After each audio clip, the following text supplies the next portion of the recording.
Bonjour.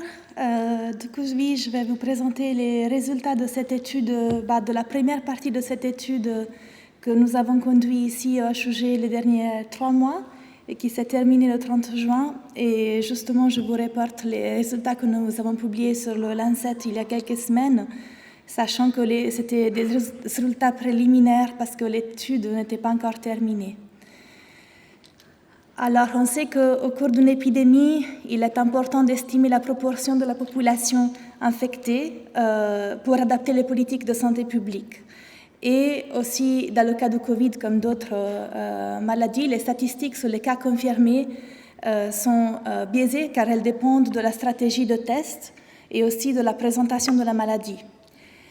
Comme on sait, le canton de Genève a été durement touché par l'épidémie de Covid-19, avec 5200 cas confirmés et 293 décès au 21 juin. Par contre, ces chiffres de cas confirmés sont probablement on savait qu'elles surestimaient probablement le nombre de personnes infectées pour plusieurs raisons. On a eu à Genève plusieurs semaines avec des restrictions dans les tests. La population générale n'était pas fortement encouragée à se faire dépister. Les tests n'étaient pas gratuits, surtout lors de la vague.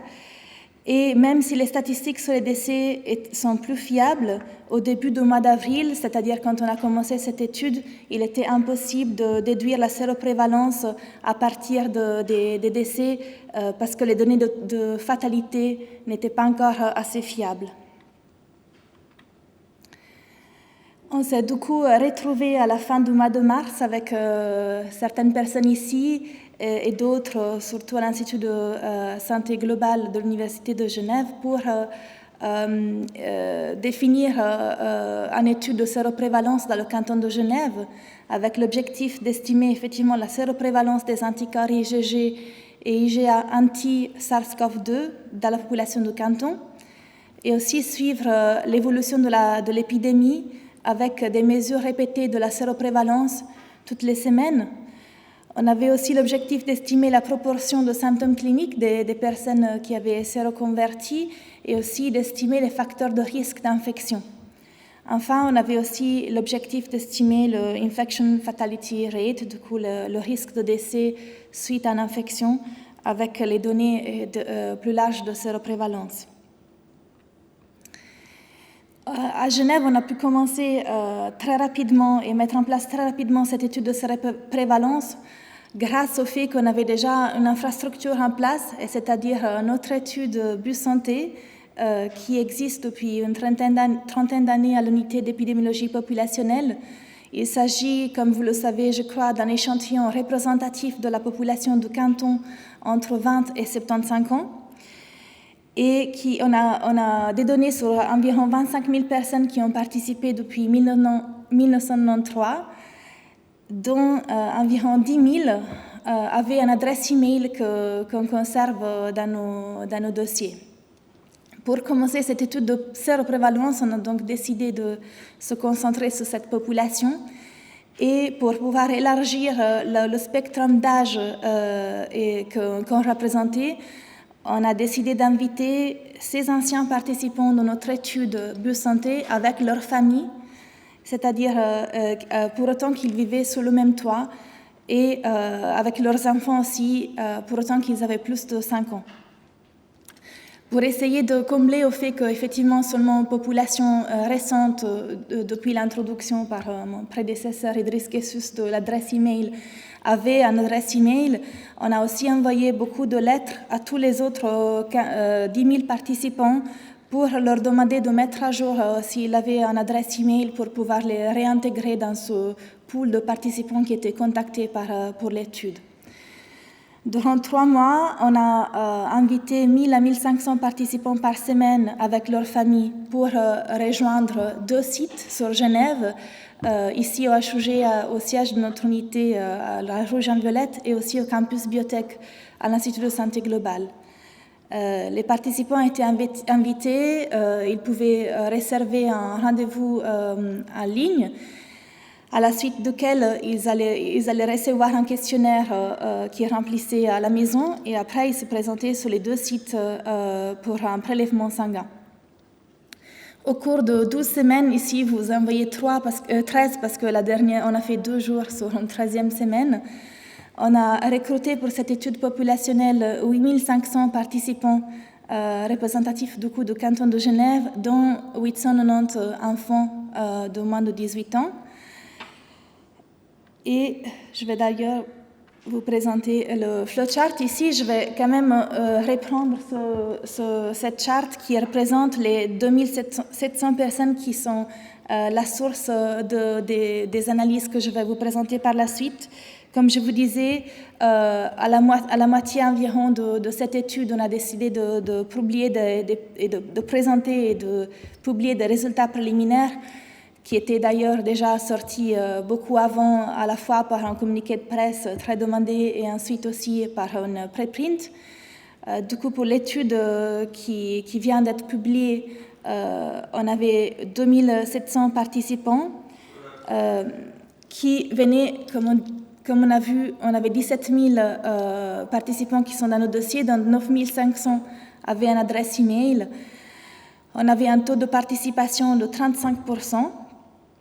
Et enfin, comme je viens de le dire, il y avait les participants sources et les membres de leur famille qui ont participé à l'étude.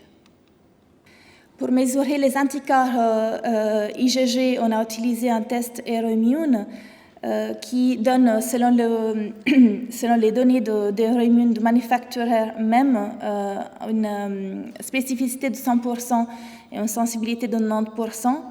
Les HEG aussi, avec une étude de Laurent Kaiser et Benjamin Meyer, ont publié une étude de validation. Et sur les données HEG, le test donnait des performances telles qu'une sensibilité de 93% et une spécificité de 100%, sachant que les échantillons restent assez petits. Et sur des échantillons plus grands, la spécificité se situe environ à 99%.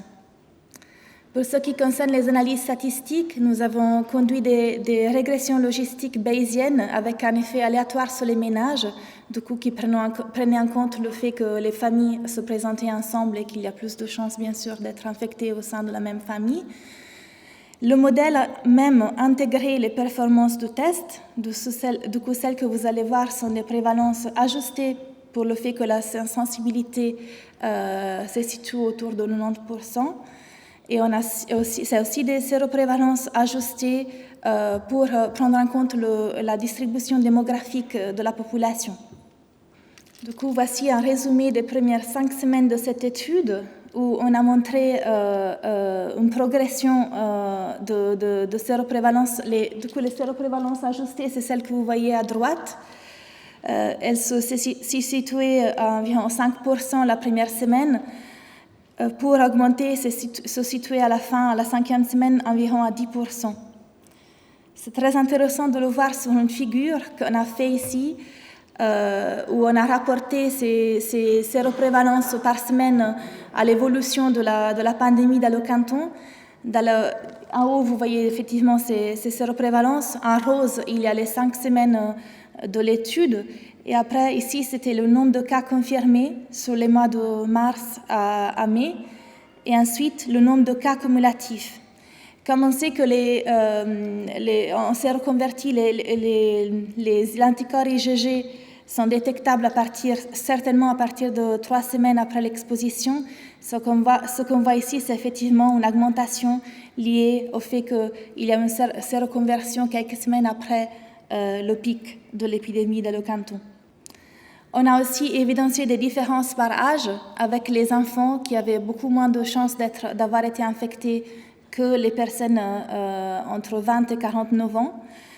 Ces différences chez les enfants ont été remarquées seulement chez les petits-enfants, c'est-à-dire entre 5 et 9 ans, alors que les enfants entre 10 et 18 ans avaient environ la même séroprévalence que les adultes. Et enfin, on a aussi observé un degré d'infection inférieur, du coup, chez les personnes âgées, avec les personnes de plus de 65 ans ayant environ moitié de risque d'avoir été infectées que la population adulte entre 20 et 49 ans. On n'a pas observé des différences significatives par rapport au sexe, même si on voit quand même une chance d'être infecté un peu plus élevée chez les hommes que chez les femmes. Avec une étude d'un collègue dont nous avons participé, d'un collègue de Johns Hopkins University, nous avons aussi estimé l'infection fatality risk. Et c'est très intéressant parce que à la fois notre étude de séroprévalence, mais aussi cette estimation de fatalité sont parmi les premiers à avoir été publiées dans le monde entier. Et si on a observé pour la population du canton un taux de fatalité de 0,6%, mais ce qui était assez remarquable, c'était les grandes différences d'âge, avec environ 0% chez les participants de moins de 20 ans et jusqu'à 5,6% chez les personnes âgées.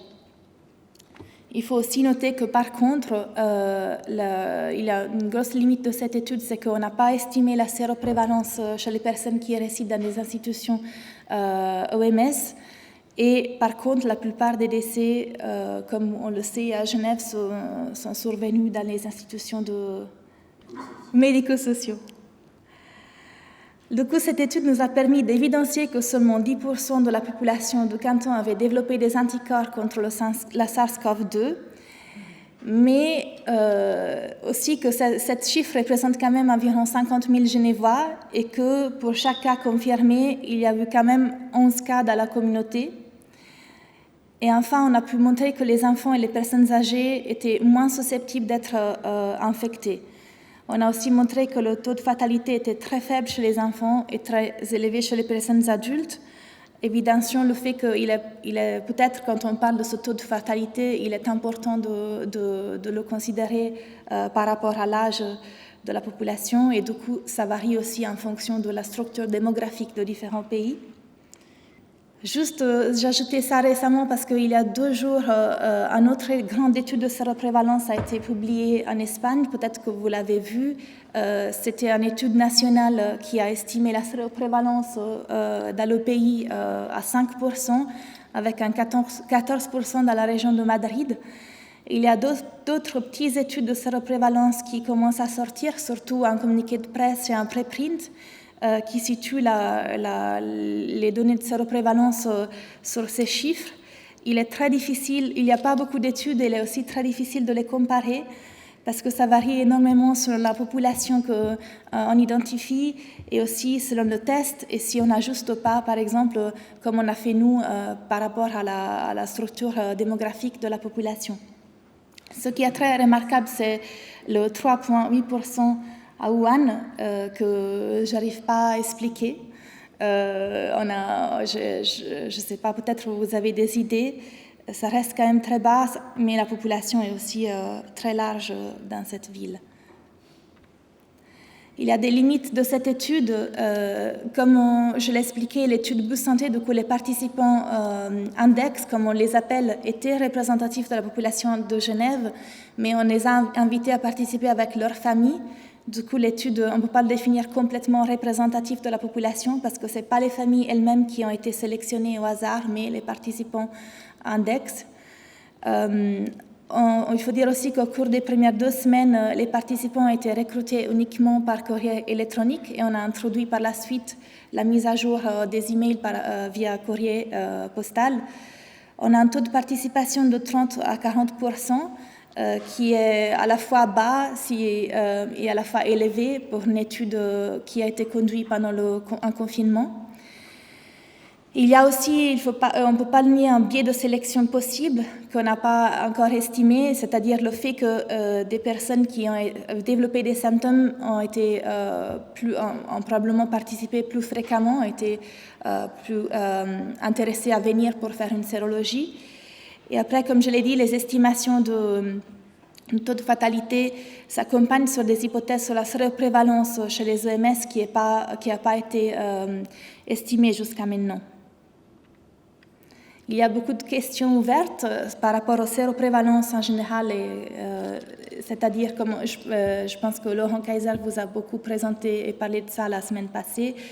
On ne sait pas à l'heure actuelle si une réponse immunitaire signifie qu'on est protégé contre une nouvelle infection. On n'a pas encore analysé la répartition sociodémographique de ces infections. Ces analyses sont en cours. ainsi que les analyses par rapport aux antécédents cliniques, mais aussi aux symptômes reportés. Et en plus, on ne connaît pas encore la dynamique des anticorps, on ne sait pas si ces IgG vont disparaître au cours du temps, on ne sait pas si les personnes qui ont été légèrement infectées ou légèrement symptomatiques ou asymptomatiques développent des anticorps de la même façon des personnes qui ont été infectées de façon sévère, développer la maladie de façon sévère. Par rapport à ce dernier point, je voulais juste montrer brièvement les autres études qui sont en cours de séroprévalence et d'analyse épidémiologique de l'impact du Covid à l'unité. Celui que je vous ai présenté est cette étude Sérocov-POP, mais à partir de mi-mai, on a aussi commencé à recruter des travailleurs essentiels mobilisés non confinables durant la crise, avec l'objectif d'en recruter 15 000. On en a déjà recruté 5 000 à l'heure actuelle. Et tous ces participants de l'étude populationnelle et de l'étude sur les travailleurs essentiels vont ensuite rejoindre une grande cohorte digitale qu'on a appelée Specchio Covid-19 pour suivre tous ces participants au cours du temps, on espère au moins quelques années, à la fois pour étudier les dynamiques immunitaires, on va les reconvoquer à intervalles prédéfinis pour les retester, soit aussi pour étudier au niveau épidémiologique l'impact de la crise du Covid sur plusieurs dimensions de la santé, comme on peut imaginer, santé mentale, comportement de santé, renoncement aux soins et autres. Enfin, on a aussi soumis au Fonds national un projet qui a l'ambition de recontacter tous les enfants de ces études populationnelles pour pouvoir mettre en place une cohorte d'enfants, à la fois pour les suivre sous forme de surveillance sérologique, mais aussi par RT-PCR, mais aussi pour les suivre en fonction d'autres dimensions de la santé. Ces études ont été possibles grâce à la collaboration des HUG, de mon chef de service, le professeur Guessous, de mon chef de département, le professeur Chapuis, mais aussi de toutes ces personnes que vous voyez là de l'unité d'épidémiologie populationnelle qui ont travaillé jour et nuit pour pouvoir recruter 13 000 personnes sur 3 mois, sachant qu'on recrute normalement 1 000 personnes par année dans le biosanté. Et il est aussi vrai que cette étude a été possible avec la collaboration interdépartementale au sein des HUG, surtout avec le laboratoire de virologie et le CRIV, mais aussi avec la Sérotech, la DSI, le Centre de recherche clinique, le service de qualité de soins, la DIRCOM et beaucoup d'autres services et départements au sein de l'hôpital. Du coup, merci à tous pour avoir contribué à cette étude.